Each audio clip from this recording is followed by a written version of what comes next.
Now we're going live. Okay, here's the intro.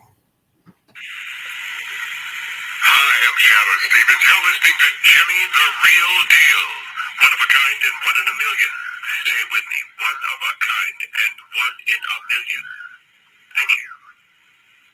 Well, everybody, welcome. Tonight, of course, I'm Doc G, and I've got a special guest for you tonight on the Jimmy Deal Show. We have the incredible actor, voiceover guy, everything.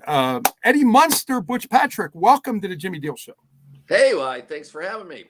Welcome to the show, Butch. So great to have you and honored to see you. Yeah, well, I appreciate that. And I always enjoy doing these for the fans and hopefully a lot of people that come out to New Jersey this weekend, as I will be visiting. Absolutely. I wanted to talk about that right at the top of the show. Everyone is looking forward to seeing you. You're going to be out this weekend at Pandora's Box Toys and Collectibles, 191 Route 15 in Lafayette, New Jersey. And that is in beautiful Sussex County.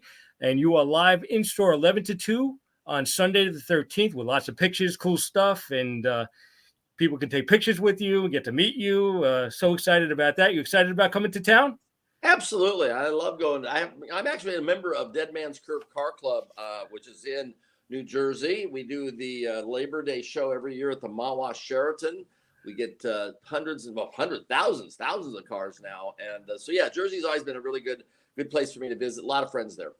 Yes, and absolutely. You're gonna, and on Friday and Saturday, you're going to be at the Dream Mall in Rutherford, New Jersey. Friday, right from 4 till 9, and Saturday from 2 till 6. And you have the Munster coach with you. Tell us about that. No. I have the number one Dragula, the original real deal Dragula. Awesome, so awesome. Now you own both of those cars, right? I have my own cars, but the one that's going to be there with me is owned by my club brother, John Spergato, who's got TV Show Cars Museum and a collection. He's also got the number 3 coach. My particular cars are not Barris built. Oh, okay. Well, now you got to work with George Barris. I mean, and I know you're a real gearhead, so that must have been a great thing for you to hang out with George Barris and see all those cars. I know you were just recently there because I just saw a video of you on Facebook at the museum.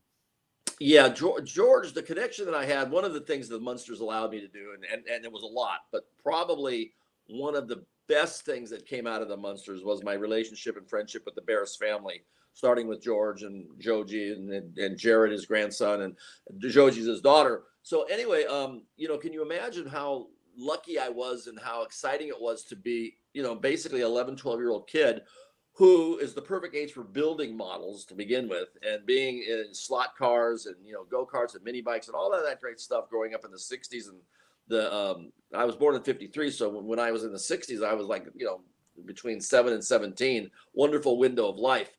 But George, I would be sitting in the Munster coach on TV, and then I would be able to go down to the shop where he built it and see the other creations that he was doing. And he did a lot. I mean, he was like the Mr. Go-To guy in Hollywood, not only for personal private cars, but for TV and movie cars as well. And it wasn't unusual to see Sinatra or Elvis or Sonny and Cher or anybody who's who in Hollywood had to have a George Barris custom for their private use, in addition to the TV cars that he built. Wow, like the Batmobile.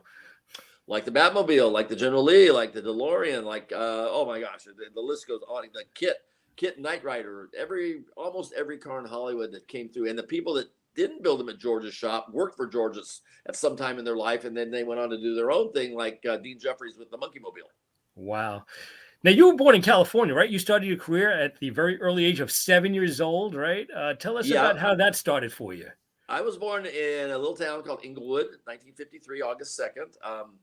When I was in the second grade, my dad was kind of an influential guy in Gardena, and Gardena at that time was known for having legal poker casinos. When nobody in California could play poker legally, the Gardena allowed them to have these 6 poker clubs. So the mayor, the wannabe mayor of Gardena, wanted to get an endorsement, and they decided that maybe it might be cool to get my little sister into the movie business, and maybe me as well. So we both went up to visit a photographer, and they took pictures of Michelle. And after he was done with her, she was the primary candidate.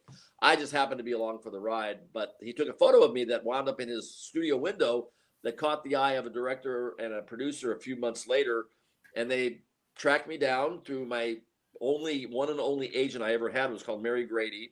She had the first all-child agency in Hollywood. Her son was Don Grady, who was on My Three Sons as Robbie. Right. And her daughter, Lonnie, went on to do Eight Is Enough and a few other things. But I was like probably her first paying client. And she got me that part. I went for the interview and I got the job. And then during the 6 weeks of filming, I did this little movie with Eddie Albert and Jane Wyatt with my parents, and Soupy Sales and Brenda Lee. Soupy was the cop. Brenda Lee was my older sister. And one thing led to another. So I got really good experience in my first job. It was a movie. And during that 6 week experience, I picked up a commercial for Kellogg's that was really, I think it received a couple of awards. And then I also picked up General Hospital, which was the first year it was on. I was actually on the first episode, the first maybe 10 episodes ever. And one thing led to another. And then the Real McCoys came along, and then the Munsters came along. Wow. And you did a lot of other television shows like Bonanza, Adam 12, Shazam, The Untouchables, right? So many different shows. You know, the other day I was just watching Genie, and you were on Genie. That must have been great. Tell us about that. That was I loved playing a brat. That was fun. And Larry Hagman was wonderful. Barbara Eden. I didn't really act. I wasn't in a scene with Barbara, although she was there, and she was so beautiful. And it was funny when I did the Mr. Eds. Connie Hines, who played the wife of Alan, Alan Young, Wilbur, and they were going to a costume party, and she was dressed as a harem girl. And it was like, oh my God, I was like, here I am, this young kid with these beautiful women all dressed all around me. I thought Connie Hines was just, wow, she was really good looking. Yeah. And the Munster Marylands and Yvonne DiCarlo were very attractive women too. So I was blessed to be around a bunch of hotties young in my youthful years. Right. And you screen tested with Yvonne DiCarlo, right? When you got the Munsters. Yes, wow. That must have been pretty awesome. Yeah, that was people say, how did you get the part? And a lot of things had to happen for that particular thing. Sometimes your life is you are right where you're supposed to be because of circumstances that were out of your control. And the Munsters was one of those. First of all, they wanted Bill Mumy, and Bill Mumy turned it down for makeup reasons, which was fine. I was living in Illinois with my grandmother at the time. Right after I finished The Real McCoys, I went with my grandma back to Illinois to stay with her in the 5th grade. And then they hired Happy Durman to do the pilot with a woman named Joan Marshall, who was playing the character Lily. Her character name was Phoebe before they switched it to Lily. And the network saw the pilot. They liked it, but they said, we need a couple things adjusted here before we give you the green light to go further.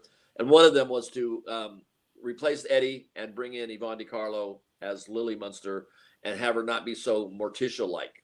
Here you got 2 other actors were chosen, and they didn't do it. I was living in the Midwest. They flew me out for a screen test with Yvonne DiCarlo.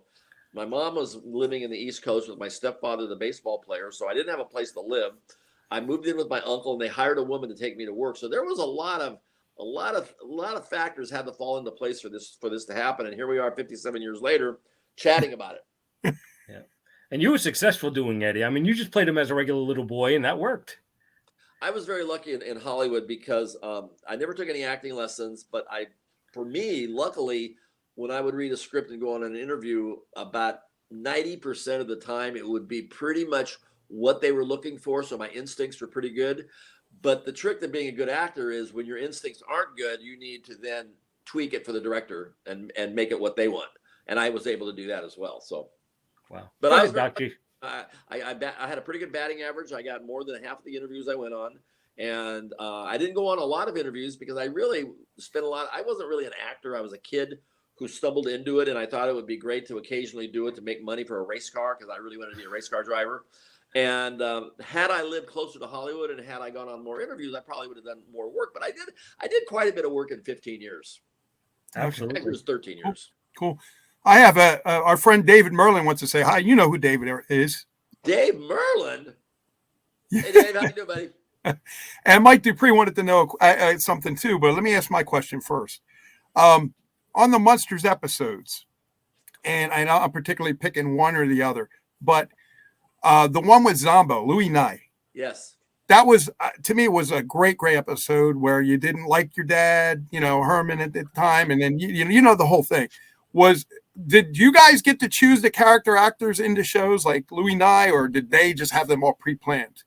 I just pretty much suited up and showed up for work, and Conley and Mosier. But let me clarify that. No, that particular episode, it wasn't that I didn't like my dad. I was just focused on television. Right. And Herman got jealous of the boob tube, the guy that came into his house and stole the affection of his little boy. And that's when I go, but Dad, remember, he comes up to talk to me, and I go, I want to be like my hero. And he goes, well, what do you mean your hero? He goes, they're big something good for nothings. I go, but my hero's you. But the funniest thing about that particular episode, which happens to be one of my top three, is number one, Louis Nye, Sonny Drysdale, very, very funny guy, great guy. But if you look at the end of this episode, he had the biggest credits of any guest star ever. I guess, when you're in Hollywood, a lot of times if you don't get the money you want, you get a bigger credit. So they had these like giant letters at the end for him. But it was a really good episode because it showed the fact that, me believing that the television guy was real and being very disenchanted when I found out that he wasn't who I thought he was. And the funniest line in the whole episode is when I go there and I go to my mom, I go, Mom, what's wrong? Zombo's house is like crummy. And I go to the producer, I go, isn't anything real around here? And the TV producer goes, Eddie, real? Nothing's real. It's television. No, and that was so good. But his other question is, Mike Dupree wanted to know about Billy Mooney, and I know Billy Mooney was on one of your episodes as I forget his name, but he was one of the kids. Come back, little Googie. Googie, yeah. So did you ever work with him after that?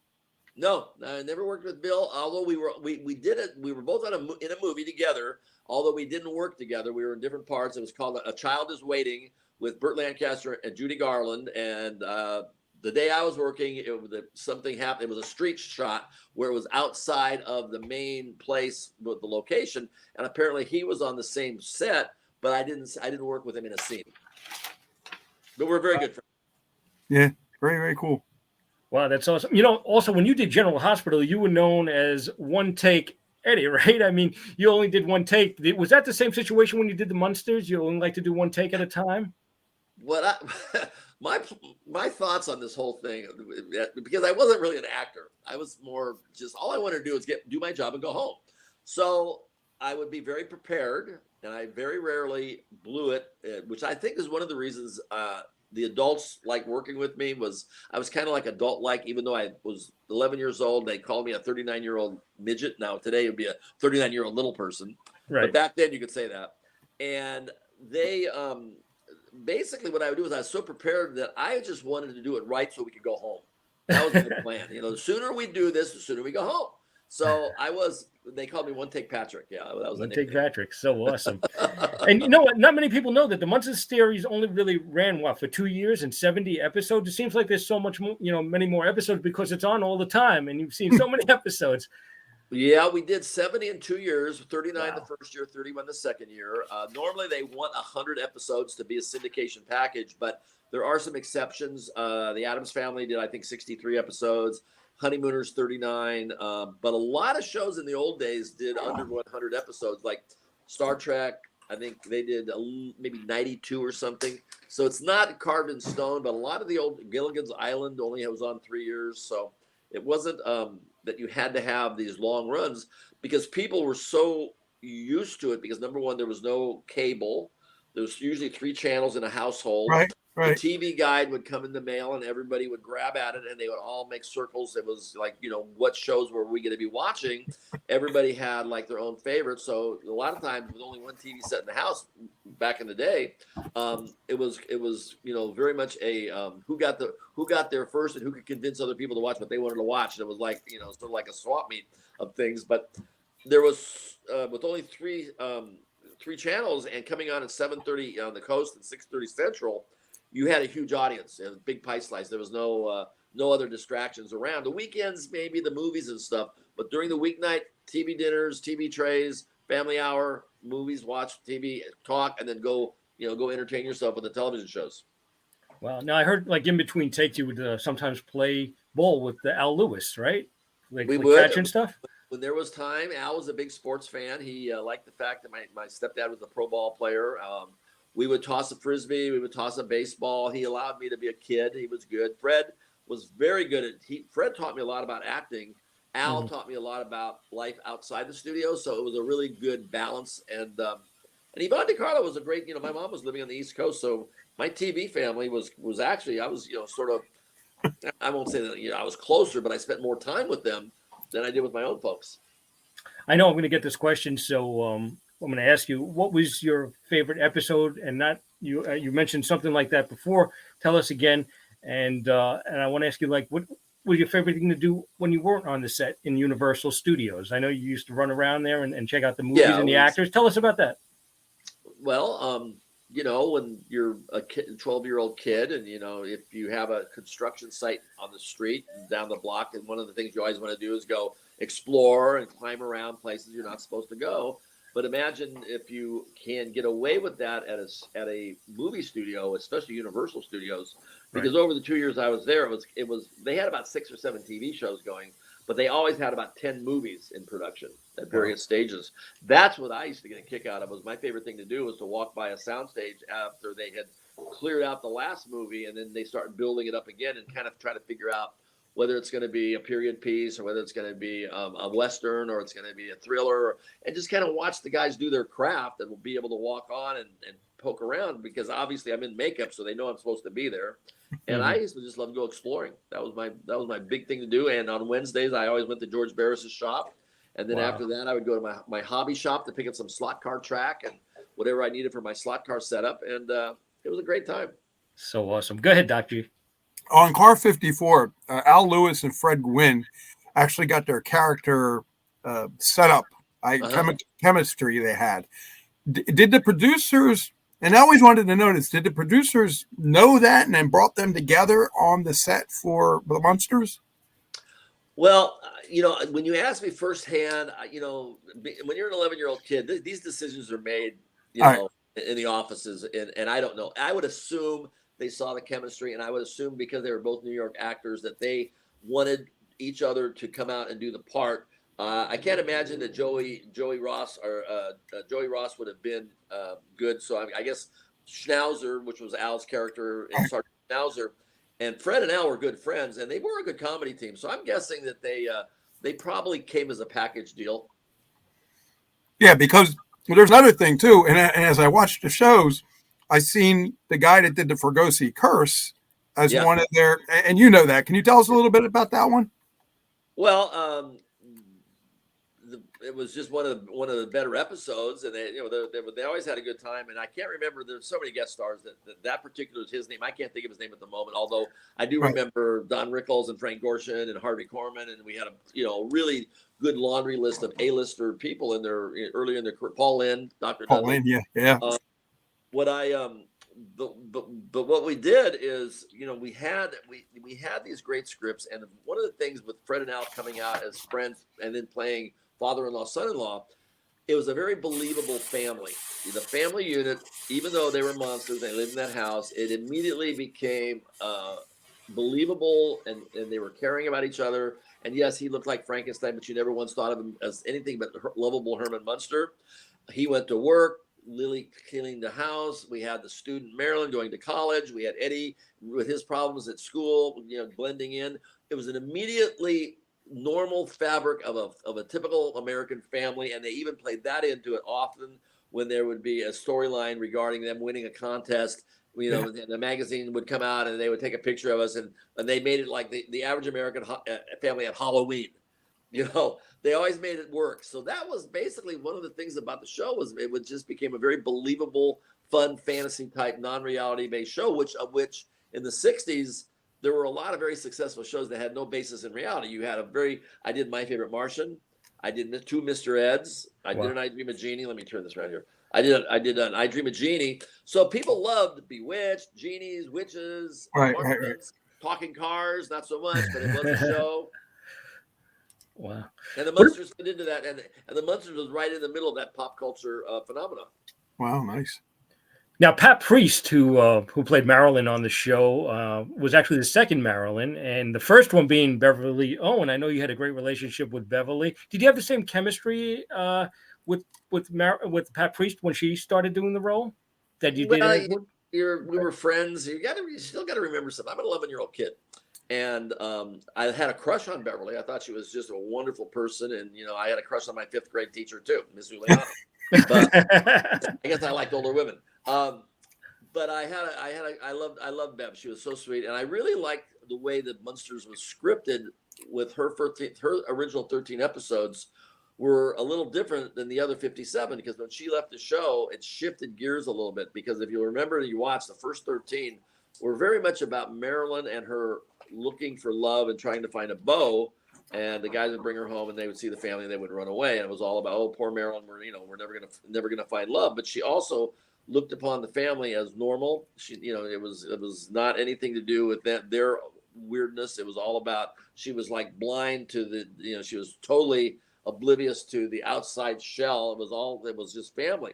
But when she left the show, it seemed to shift gears a little bit to where it became less about Marilyn being the focal point and the front figure and Marilyn and her family. It became more about the family and Marilyn secondary. So they started to do a lot more shows with me volunteering Herman to do this and do that, and Grandpa and Herman would get into mischief, and the boys were in the dungeon getting up in trouble, and the girls were at the beauty shop or in the kitchen. So it became a little different than the original 13, where it was more about Marilyn in the forefront and the family behind them, in my opinion.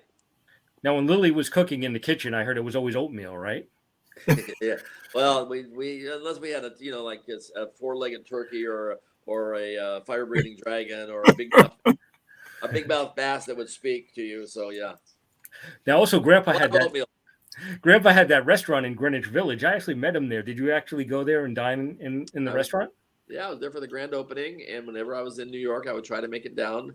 I used to love being able to walk into the kitchen, and Reno, really great chef he had and a good staff, and go in and kind of poke around and nibble on stuff, and it was kind of like the Goodfellas going in the back, kitchen and stuff. And it's funny when I mentioned Goodfellas, because who owned Grandpa's restaurant was John Gotti. I know, he had mob connections going there. Yeah. Yeah. It's funny. I used to call up and I asked for Al and Mikey and Tony. Hey, Butch, Al don't remember so good. You want something done, you need a table. He asked for Tony, he asked for Mikey. Yeah. I had a question from a listener. They want to know, do you still have Woof Woof? The original? Yes. Awesome. The original fell apart. I had an original, and it was given to me when I was doing Ironside about 6 years after the Munsters. I brought him home. Unfortunately, I didn't take very good care of him. He fell apart. And then I sold him to someone who made a replica. Okay. Made a replica of him. And now I have two replicas, son of Woof Woof and nephew of Woof Woof. What about the original Eddie Munster costume? Somewhere in Indiana at an undisclosed museum, private museum. Oh, okay. Really? Wow. Go ahead, Doc. Yeah, I wanted to ask you more about Sid and Marty Krofft. You did H&R Puffs and stuff, and you did Lidsville. Mm-hmm. Can we talk a little bit about that? Can you give us some information? Sure, absolutely. What was that like to do that? Well, Lidsville, it was the kookiest. It was the kickiest. It was the living in. And if you ever go there, you'll be glad you did. You know why? Because everybody that goes to Lidsville really flips their lid. What was H&R Puff and stuff like? I tell you, I was in high school up in Hollywood, going to this place called Hollywood Professional, and it was sort of a specialty school for people that were in the business, because public schools didn't like you coming and going. So I went to school with the Cowsills and a few other kid actors, and Peggy Fleming had graduated right before me. But what happened is I went up for this interview to go see Sid and Marty Krofft. I had never seen Puff and Stuff. I had never seen the Bugaloos. I was, my mornings were usually Saturday mornings were not really awake until like 10 or 11, because I had been up the night before having a good time, or I was going surfing or whatever. So the point is, I didn't know anything about the Krofft camp. So I went out and saw them, and I turned them down. I said, no, thank you. I'm not interested. It's kind of a kiddie show. And the 2 years prior, I had just done a movie in Brazil, and I was supposed to be up for an Academy Award. Everything was great and wonderful. And then the movie, unfortunately, they had a very bitter Hollywood divorce, and the movie got shelved. Never going to see the light of day. And I was kind of disappointed, because I was really looking forward to getting out of TV and maybe going into movies. But on top of that, this Saturday morning TV show comes my way, and I thought, movie star, Saturday morning. I'm not really, it's not in the cards. So I said, no, thank you. Thanks, but no thanks. And then he calls me about a week later and calls my mom and convinces her. And then she tries to convince me. And then my agent. But what convinced me was the Cowsills at Hollywood Professional School. I told them what was going on. And they go, you never turn down money. You never turn down a part. What's wrong with you? And I said, well, yeah, but it's a Saturday morning. They go, what do you care? All your friends will be asleep. I go, well, that's true. So I went down. I met Sid. Sid took me out in his yellow Corvette. We went up to Sunset Boulevard. We had lunch. He convinced me to do it. And I said, okay, it's 11 weeks work. But I saw a picture of Caroline Ellis from the Bugaloos. I looked over at her at the studio and I go, is she ever around? And he goes, you never know. I go, okay, I'll do it. She was a good looker back then. I Yeah. never did meet Caroline. We're friends on Facebook. She lives in Europe. Sweet girl.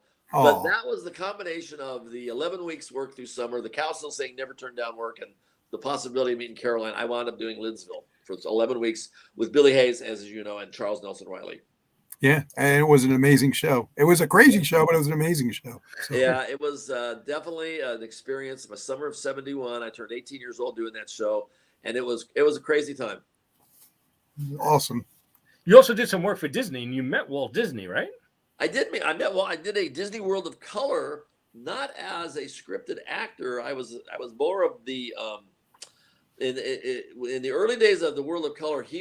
They would have like an opening from Main Street USA, and he would be out amongst the fans. But my basic thing was the parade was going by, and he was like, "Hey, little Billy, what do you think of the parade?" "Oh, I think it's great, Mr. Disney. Thank you." And then it turned out I went on to work at Disney Studios for a couple of years later on. But at that particular time, I was just a uncredited 7-year-old kid who was used as I had a speaking part. It wasn't totally silent, but it was not listed in the credits. But I did get to meet Walt Disney, which was a big to do for me. Wow. And you almost had a shot to do American Graffiti, right? Yeah. Oh, did you? Oh, wow. Yeah. Oh, I did. I didn't let it get very far. George Lucas was not a well-known director at the time, and nobody knew who he was. I didn't know who he was, which was everybody. He was George Lucas, unknown director at the time. But he came down to Hermosa Beach, and I had very, very long hair, and I think I just gotten out of the ocean, and comes up to me and basically says, I'm thinking about, I got this movie script and I have a part for you. I think you'd be perfect for, and but you're going to have to cut your hair. I go, that ain't going to happen. Oh, shush. That ain't going to happen. So, does that bother you? Not at all. No, we're good. We're good. We're good. Okay. So anyway, he basically tells me about this little 1962, his life in Modesto, California, period piece, but everybody's got to have hair of the 1962 period, and white walls is going to have. And I basically said, no, thank you. Good luck with your movie. And about a year and a half later, I'm up in Sacramento going to the movies, and I see American Graffiti. I go, I've heard of that before, American Graffiti. And then I see George Lucas. I go, oh my. And I went and saw it. And I went to myself, I go, wow. Everybody in the movie, and my part that he was thinking about was the best part of the movie. It was Richard Dreyfuss's part. Oh, Jesus, no! It was a really big mistake. But something, everybody in Hollywood has those kind of stories. It's very common. But it was pretty funny to see it later and go, that's pretty bad. I wanted to ask you about the Munster movie, the colorized movie, Munster Go Home. Tell us about that. Yeah. Well, we were going into a third season possibility. Batman had come on the air. The transition from black and white to color was an issue for all the networks and all the shows. And they wanted to go Munsters to color because we felt that we'd been in this making for 2 years, and it would probably be a big boost to our ratings, although Batman was doing a lot of damage to us. We had been in our slot. They threw 3 shows at us over 2 years, and we beat each show they threw at us. But when Batman came in, it killed us. It really did, and a lot of it had to do with the color. So as I understand it, the decision was made since nobody wanted to pay for the color episodes. The network didn't want to, and Connelly and Mosier didn't want to. They decided to make a color movie instead. And the idea was, let's do the movie. It'll be 6-8 weeks of work. I think it was about 6 weeks of work, maybe. And we'll go release the movie worldwide so everybody in the world knows what the Munsters are. And then we can follow the movie up with the series and sell syndication packaging. So that was sort of like, and I think a lot of it had to do with middle ground. The middle ground was Fred and Al were New Yorkers who were tired of living in LA. The scripts were getting a little thin, and I think it was just time for everybody just was ready to let it go. Yeah. Great movie. You know, we had another great guest star. John Carradine as Mr. Gateman came in the movie as Crookshank, our butler. And we had, we had Hermione Gingold, Terry Thomas. Oh my God. Terry Thomas was hilarious. I remember seeing him in It's a Mad, Mad, Mad, Mad World. Yeah, and, he's fun. I was so excited to work with him. How long did it actually take to do the makeup for Eddie? I was about an hour a day. Not bad. No, not too bad at all. The touch-ups drove me crazy all through the day. That was like more annoying than the actual hour in the chair in the morning, because, you know, for an hour I got to hang out with Mike Westmore and, you know, just chat and see what was going on and see the other people all coming through. It wasn't uncommon to sit in the chair and look in the mirror and see like Bobby Darin and Sandra Dee walk by, or you know, I mean, it was like movie star central. Do you ever run into Elvis on the set? Never ran into Elvis, although the Beatles came on the set and I didn't run into them either. I was awful. Oh, jeez. I have a question for you, Eddie, about the flying car, the flying bike that you got. Pedal car. A pedal car. But it wasn't supposed to fly, and they used a chain or some type of wire? Yeah, wire. Because everybody wanted to know if it really flied. And I'm like, I don't know. I'll ask them. They need to take a physics class. Yeah. The special effects, although they were very primitive by today's standards, we had really good guys doing every episode. We had one thing, we would speed up the film in every episode. Then there would also be a breakaway something, whether it would be stuff coming down from the ceiling, or Herman walking through a door, or there was always special effects of some sort every episode.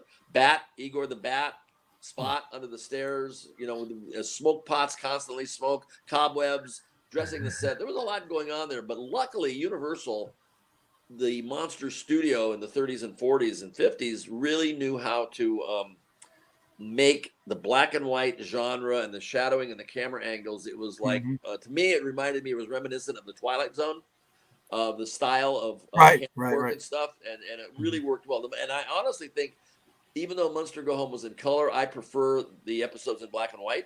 I think the black and white genre works for them, and I've always been a big fan of certain movies that need to be in, you know, Raging Bull, Paper Moon. There's a lot of black and white movies that it's just the way that it should be seen.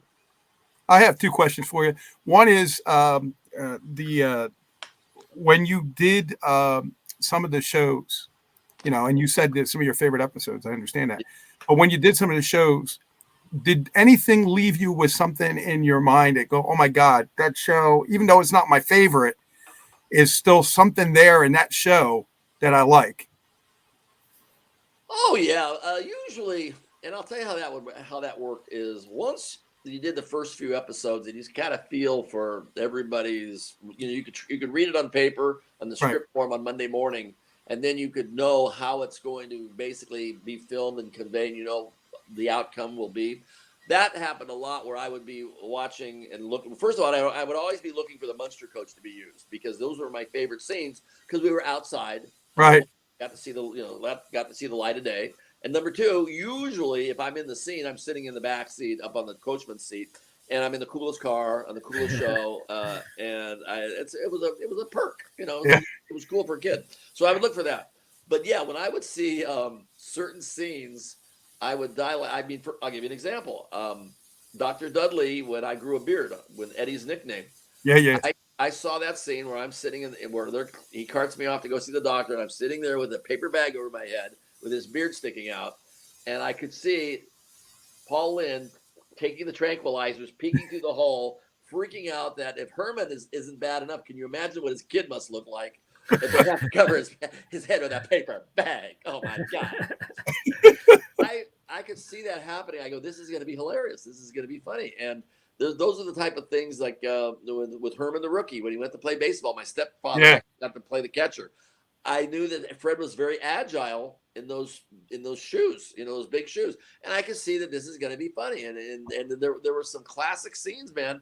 There's one comes to mind where Herman wants to be a detective, and he's basically, he was a great artist, and he's drawing on a chalkboard, and Al, Grandpa, is looking up at him, and he goes, "It says this guy's got a lantern jaw," so he draws a lantern jaw, and Al looks up at him, and Herman goes, "What?" He goes, "Nothing." And he goes, and he does it again, and he goes, "What?" He goes, "Nothing." And then finally he goes, "Herman, you've drawn yourself." But that routine with the back and forth, I could sense that this is going to be a classic comedy Abbott and Costello moment, or Laurel and Hardy type stuff. It was really good. Right.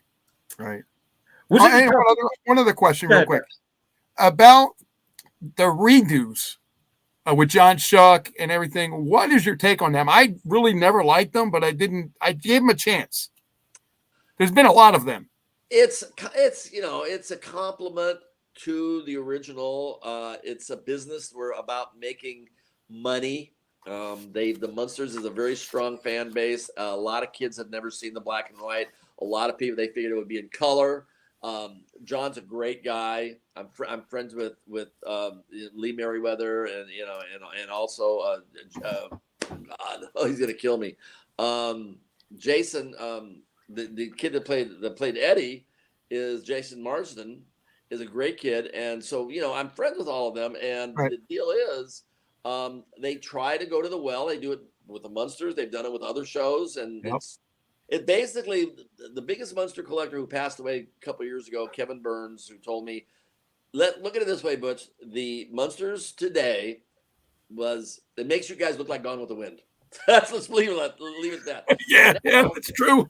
The good news is they've done several movies. The Addams Family did well too with Broadway and feature films.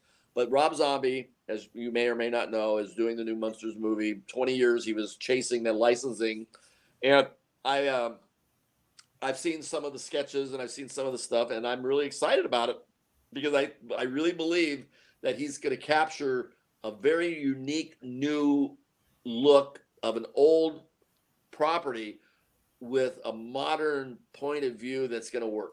I think it's going to be great. I hope you're going to have a cameo in it. Yeah, that's what we were saying. Yeah, I can't talk about that. Got to go see the movie to see. Yeah, go ahead. I can't mention it. I wanted to ask you, when you were shooting the show, it must have been a tough schedule for you between shooting the show and going to school, right? I mean, they pulled you out of school to do a lot of these scenes and stuff, right? Well, yeah, every kid in Hollywood until they're out of school, 18 years old, 3 hours a day. They try to get as much of it out of the way early if they can, because one of the things that added an extra hour was makeup. So you only have a 9-hour window with a kid, no matter what. Mm-hmm. You take an hour of that away with makeup. Then you take another hour away with lunch. Then you take another hour away with recreational. You get an hour off to go explore. So right there, you got 3 hours out of the day gone. Then you got 3 hours of school. So that's 6 hours out of the day, out of a 9-hour day. So whenever you would see an episode that featured Eddie a lot, it was shot in the summertime because they got the 3 hours back to put you back in front of the camera, which then gave them 5 hours of screen time as opposed to just 2. Awesome. I have another question from a listener. They wanted to know, is it true that you dated Wednesday from the Addams Family, Lisa Loring? We were dear friends, and we went on a couple junkets together, and we I wouldn't say we were dating, but we definitely traveled around together, and dear friend, wonderful person, and I gotta do something about it. Next time I do one of these, put the dog in the closet. No, he's great. But yes, Lisa and I are dear friends. I wouldn't put the word that we were dating. No. Okay. And also you recently got married, so I want to congratulate you on that as well, right? Well, you need to do your research because I recently got divorced, and you can be even happier about that. Wow. So I didn't read about that part of it. Wow. Quick, right? Wow. It makes for fun. It's very weird that in the modern day technology, once something goes into print, it is almost impossible to remove it. Wow. And that's one of the things that I have attempted to wipe off off of my Wikipedia or IMDb. Wow. But unfortunately, it's more difficult than I had anticipated. But anyway, no, I got divorced last year and a half ago, happily divorced, parted ways amicably, no big deal. And Wow. I had never been married. I got married for the first time at 63 with someone I'd only known 6 months. So Oh, wow. that was shame on me. I rushed into it. Well, also you worked with Evil Knievel and Jimmy J.J. Walker in a commercial. Evil. What was Evil like? Evil. When people ask me who's the coolest people you ever met in your life, Evil Knievel. No, I mean, I like meeting Walt, but I met him as a kid. Evil and I became buddies as an adult, and I mean, it was funny. The first time I met him, we were riding from somewhere to somewhere in the limousine. We were going somewhere, and he was a big drinker, and I was drinking back then. Where are these pictures coming from? Oh, Doc is putting them up right now. Oh, okay, all right. So there you go. So Evil and he's sitting in the limo, and the first thing I did, I go, "Okay, buddy, you know it's coming. Tell me about Snake River. What the hell happened?" And he proceeded to tell me exactly how it went down, and he thought he was going to die that day, and this and that, and this and that. And he lived in Florida, and I lived in Florida, and we started hanging around together. I'd see him about once a month, and what a great guy! What a showman! I mean, to this day, I think he's the greatest showman on earth. Man, I mean, can you put 100,000 people into a stadium and keep them there and keep them mesmerized for hours waiting for one jump? Amazing. So he really wild and crazy? Yeah, he was a great guy. Yeah. Wow. Yeah, he was a real classy guy, though. He was classy. I liked him a lot. I really, really enjoyed his company. I never had the pleasure of meeting Muhammad Ali, but I would imagine the presence that this guy carried with him when he walked into a room was so amazing that it's probably something similar to that. Mm-hmm. And you had a little bit of a musical career, right? You toured with Sugarloaf? No. Sugarloaf was signed to a record label called Claridge Music. And when I did, that's a great picture there because that's me and Fish and Klinger. Yeah, right? yeah, I see that. Yeah. This is the PLJ Celebrity Cruise. Yeah, I don't know if you remember doing that. Yeah, right. And the show, they also had the kid that played the banjo in Deliverance, but he's not there. Yeah, you have also Klinger from MASH right at the end there, and I'm standing right next to you there. Yeah, he's right here. Where are you? Is that I'm you? right there in the. Yep. Okay. So that was a great time. We used to have a great time with those cruises. Hold on a second. So give me attention. So everybody's enjoying the show so far. I know I am. It's really, really awesome. I forgot the pictures, Jimmy, because I was enjoying the show so much. I came right back and started asking the questions. Now the pictures are done. We can get back to the show. We were talking about pictures with the PLJ Celebrity Cruise. Yeah. So continue. I'm sorry. No. I was talking about your musical career, and I know didn't you do American Bandstand with? Tell us about that whole thing. Oh, the music career. Well, what happened was after Lidsville came out, right. My mom, who was working at the agency, got a call from a record people that were looking for Gary Grimes. Gary Grimes was another actor who Mary represented, who had just finished the Summer of 42. Right. And my mom said, she kind of like mentioned my name to them as well. And they decided that they would rather talk to me because of the Lidsville thing. And what they were looking to do, they were looking to replace Bobby Sherman, who had left Metro Media Records. Oh, okay. They needed a teeny bop star. Right. So I was 18, reasonably good looking, long hair, had a career going, and they decided that they were going to create a David Cassidy type bubblegum star, and I was the lucky recipient of their attention. So what they did is I went into the studio. I don't sing. I was the original Munster Manili. I told them that. They go, it doesn't matter. Went into the studio, and the band that they were managing was Sugarloaf. And and so we went in. Jerry Corbetta played keyboards, and it was funny that everybody else in the band was named Bob. There was Jerry and 4 Bobs. So we recorded a couple songs, and then they got Metro Media Records to sign us. The first thing I did was American Bandstand with Loggins and Messina. Right. I didn't sing. I lip synced. I had the flu that day. I felt horrible, but I got through it. We went on tour, and the bottom line was we spent a whole bunch of Metro Media's money. I didn't do it. I didn't have the checkbook, but their representative, an A&R guy, artist and repertoire. So he used me to go on a party of major proportions. So at the end of the year, Metro Media got out of the record business. So jokingly, I say, I put a major corporation out of record business. But boy, the stories we had, and I recommend everybody should be a bubblegum rock star for at least a year of their life. And the memories are still there. Wow. So you were the first Milli Vanilli right there. Well, now, that was 1972. Now, what happened was in 1981, when MTV was just an infant, we decided that we wanted to do rock videos. And a friend of mine, a friend of a friend, knew a guy that had a studio, and we recorded Whatever Happened to Eddie. And that was, we were the first unsigned act ever to be on MTV back when payola was all problematic within the music industry, that everybody had to pay for play. We got on Super Bowl Sunday. We had Whatever Happened to Eddie, our first rock video, and we did that again. But this time, I did write the lyrics, but I faked the bass and I faked singing. Wow. double Milli Vanilli. Double Milli Vanilli. I just want to say, though, I have to make a comment because I interviewed Frank Jekyll from the 5-Man Electrical Band, and he went through the same thing as a one-hit wonder with Signs. He said, unbelievable. Every time that he tried to get music out there, no more. That's it. Yeah. You know, the funny part about it is we never performed. It got me in touch with Al Lewis, though, because I was on the East Coast and Al was on the West Coast. I was on the East Coast doing this something, and Al had to introduce the band at the Palladium. And after we did that, we connected. And the funny part about it, excuse me, the funny part about it is I still to this day have people for being in a one hit. It wasn't really a hit. It was a novelty song. Dr. Demento, you know, he broke it. Whatever Happened to Eddie, the Kid from Mockingbird Lane. We did this video in one night, $3,500, 3 locations. I borrowed John Travolta's Firebird from George Barris. It was a great little video.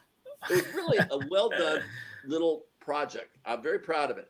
But we never played, but I have people come up and say, "Oh man, I saw you guys open for so-and-so. You were awesome." So I don't even correct them anymore. I just go, "Thank you." Just thank you. Thank you, and move on. I get people coming, "Are you still doing the music?" No. It's amazing. It's funny that people still remember it. Wow. You owned a lot of cool cars over the years. Do you have any favorites that you can share with us? I turned 16. I had a new Mach 1. The day I turned 16 was probably my favorite because I was 16 and it was a very cool car. But when I got rid of that, I upped it to a 427, a really built 427 Corvette that was never got beaten that one. In fact, when I got beaten my Mustang, a Corvette beat me, and that's kind of caused me to go buy a Corvette. But I wasn't going to buy any Corvette. I bought a 427, 435 horse, 411 factory 4-speed, but it had already been built. And back then, GM, the Detroit wasn't giving true horsepower readings because the insurance companies. So it probably had when I got to it, it probably had about 600 horse. Wow. It got 4 miles per gallon. And when gasoline went to 70, when gasoline spiked to 70 cents a gallon, it used to be 35 cents a gallon. I sold it because it was like really expensive. And now look at gas. Yeah, amazing, right? You know how much that car would have been worth? Out here. Oh, forget it. Well, you also lived in a special house with your grandma, right? And then later you bought the house and had some special activities going on there. Tell us about that house. Well, during the Munsters, I left Illinois to go do the Munsters for 2 years. And during that time, my grandmother, who was a big antique collector, and I traveled extensively. I really kind of have her to thank for my love of Americana and the road and, you know, visiting people in small towns. She had moved to Macon, Missouri, bought this big 1875 Queen Anne home. It happened to be haunted. My sister was familiar with the ghost. Grandma was familiar with the ghost. The whole town knew about it. I never saw the ghost, but I did wind up buying the house about 6 years ago to save it from being destroyed. And at the time, I had my Munster coach and my Dragula and my trailer, and I thought, well, you know, living in Missouri won't be such a bad thing geographically, center of the country, good for business. But and then the ex-wife and I moved into the house, and I spent a lot of time staying in hotels because she wouldn't stay in the house because of the ghost. So it's like, why do I own a house when I'm staying in a hotel every night? So we wound up selling the house to someone that's doing a really nice restoration on it. But I put a roof on it, and I put new HVAC, and I put new electrical and plumbing and all that kind of stuff to make it livable. Wow. But it was really an interesting house, and I just got back from Cape May with the ghost hunters, who they really want to go to that house, and I contacted the owners, and they won't have they don't want anything to do with it. Oh wow! I didn't mention I was an absentee seller So I don't know whether or not they knew it was haunted or not. It wasn't my job. The realtor dealt with it. Did you actually meet the Standells when they did a show for you guys? Sure. What was that like? What were they like, the Beatles type of thing, right? At that time? Well, they weren't quite the Beatles, but they were similar. A lot of the bands had the Nehru jackets and the Beatle boots, and and Tony had the long hair. And I actually I'm still friends with. Well, I was friends with Dickie Dodd, the drummer, but I'm still friends with Larry Tamblyn, who was the head of the group, and his brother was Russ Tamblyn, who was in West Side Story, an actor. Right. But it was great. I mean, they were the Standells, and this was before they were actually famous. The funny part about it was that they sang a Beatles song, and then they sang this other song, "Do the Ringo." Yeah. I guess that they were trying to. I don't know whether that was their choice or whether the producers had them do Beatles songs because of the obvious nature of the Beatles being so popular. So back to singing. Did Fred Gwynne really, when he sang that Toe Bones song, did he really sing that? Is that his voice? Yeah, Fred could sing and play guitar. He was a real Renaissance guy. He did children's books. He illustrated stuff. Very talented dude. Between the two of them, Al was sports. Fred and Al took me to my first hockey game. I remember that. We didn't have a pro team back then. We had a minor league team called the LA Blades. Mm-hmm. And the funny thing about it was after the second period, I get up and leave. And I'm wondering why nobody else is leaving. It's like, isn't it over? Oh, no, but there's 3 periods in hockey. I go, that's pretty stupid. Well, Butch, we're almost out of time, but we want to promote what you're doing. So you're going to be where and when? You have it. Let's see. Yeah, well, you know what? I have it right here. I can read it for you. I'm going to be at the American Dream Mall. Hold on a second. I will pull it up. So this way everybody knows that you're coming to New Jersey. 2 to 6 on Saturday and 4 to 8 on Friday. Okay. And I'll be with the #1 Dragula. And I want to mention one thing that I'm working right now. Hopefully, there's a wonderful amusement park in Indiana called Indiana Beach. And I went in there for Halloween on October and fell in love with the place. And it used to be very popular on the circuit, big band circuit. They had a ballroom and it's been open 97 years. So I'm hoping, and I think I'm going to wind up doing a lot of work on that property, bringing in other celebrities, promotions, marketing, car shows, concerts, and they're building a new roller coaster. They're assembling it, and hopefully they're going to brand it with something to do with the Munsters, and I'll have my cars on display beneath it. And it's right above Indianapolis, between Detroit, Chicago, and Indianapolis, called Indiana Beach on Lake Schaefer. Oh, hopefully, if you're into amusement parks like the way it used to be, not the big corporate where it bleeds you dry. This is a great place for $40 for adults and $20 for kids. You can come in and spend all day long. Butch, I want to ask you, can you do a sweeper for the show before you go? I don't have a broom handy. No. Basically, just say who you are and where you're from. Of course, the Munsters. And you're listening to the Jimmy Deal Show on Hamilton Radio. Sure. I'm Butch Patrick, and you're listening to the Jimmy Deal Show on Hamilton Radio. That's right. Eddie Munster is listening to the Jimmy Deal Show, and you should be too. Or maybe you are.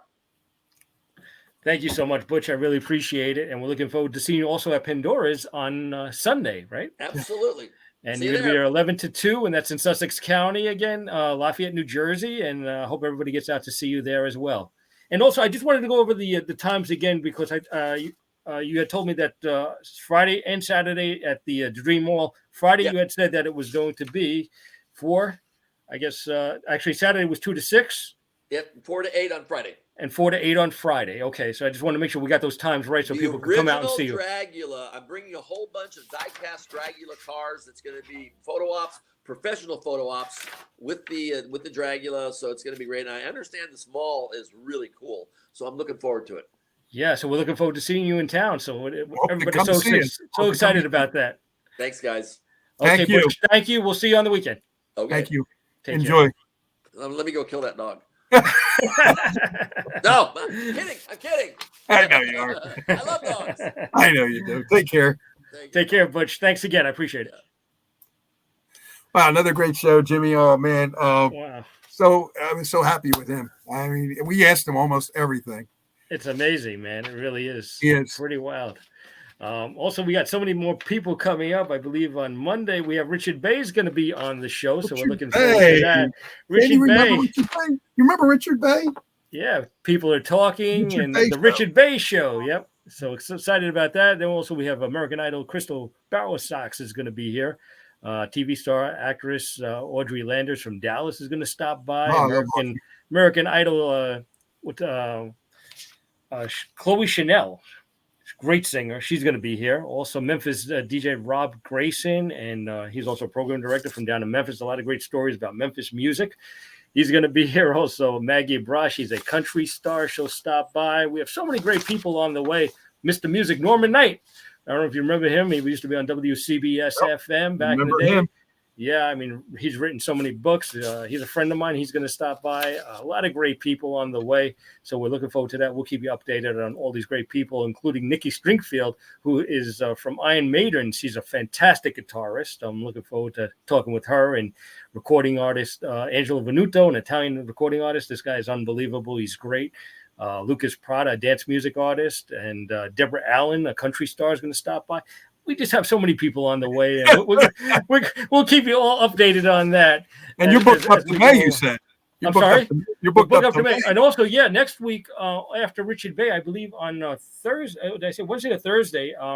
I'll keep you updated. I'll give you more information about this on Monday. In fact, Wesley Walker from the New York Jets is going to be here. So that's going to be a real fun show. He's a real good friend of mine. He's got a lot of great stories, and he's definitely a New York Jets great. So looking forward to that. And I also promised somebody I would just mention this real quick before we get out of here. If you're free this Saturday night, check out a great event going on at the Skyview Lounge in Saddlebrook, New Jersey. It's at 50 Kenny Place. A really beautiful club and hotel. It starts at 9 p.m. at the Crown Plaza Hotel. Special guests are going to be there, like Hanson, who sang Hungry for Your Love, dance music artist Nocera, Summertime, Sergio, In and Out of Love. My friend DJ Timmy D is DJing. VIP tickets are available, meet and greets, and you can call Donna at 973-449-4996. Okay, again, that number is 973-449. It's 4896 actually. So 4896. So check that out. It's a great thing to do this weekend on Valentine's weekend if you have nothing to do, and make sure you go out and check out Butch Patrick on location. He's in Rutherford, and then he's out in Lafayette on Sunday. So great great appearances by him. Right, and thanks everybody that came in. David Merlin, Eddie's friend, Butch Patrick's friend, and Dave's a friend of ours. Mike Dupree. Other great guys, Prince Fleet Easton, Tom Payton, the people that I see, Chuck Walton, Flora. Yeah, Flora, thanks. And also Cindy, Lake Ronkonkoma. My mom was out there. So many people every week. Thank you so much for listening to us. We really appreciate it. And Prince, I appreciate it every week he's been listening to us. So it's pretty cool. Prince is like all I said, all these people are so supportive. So I want to make sure that we give them a good shout out, tell them thank you. And hopefully we'll talk to all of them soon. I know Prince, we're working on an interview with Prince very soon. I don't know when it's going to be. It's convenient to him when he can do it, and convenient to us. Absolutely. We'll get it working out. We'll get it all worked out. Thank you, everybody. Have a great night. And don't forget, on YouTube now, you can check out the Jack Jones interview and Lena Prima. I just put them up there on the thing. If you want the links, I can send you the links. You can go watch the shows for ourselves. And that's it. Thank you, guys. We'll see you soon. Thank you, guys. Have a great night. Thank you. See you next week.